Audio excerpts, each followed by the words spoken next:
По еден загинат на работно место секоја недела. Енормна бројка од 42 смртни случаи годишно на работните места е билансот во земјава. И сето тоа поради недостигот на соодветна безбедност и заштита на работниците. Најзагрозени и најопасни професии со највисок степен на смртност се градежништвото, полицијата, транспортните дејности, земјоделството па и новинарството. Според бројот на несреќи на работа, Македонија е во рангот на афричките земји, вели Милан Петковски, председател на Македонското здружение за заштита при работа.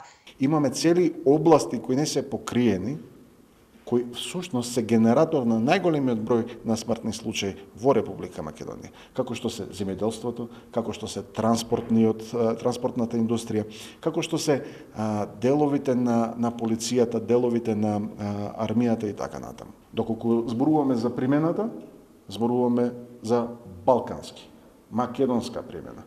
И доколку зборуваме за несреќите на работа, веројатно ќе се сместиме малце подоле во афричките земји. Порастот во бројките е како резултат на неподготвеноста на работодавците да ги заштитат своите работници, во мерките кои тие не ги превземаат навреме и во непочитувањето на законските регулативи. За да имаме еден функционален систем во земјава, потребно е сите професии да ги имаме на радарот. Потребно е да знаеме од што ни се разболува населението на работните места, од што ни гине населението на работните места и со поставената диагноза да знаеме кои мерки да ги превземеме. Петковски додава дека на Македонија и се потребни целодневни обуки за превентива и построги казни за работодавците кои не ги почитуваат законите.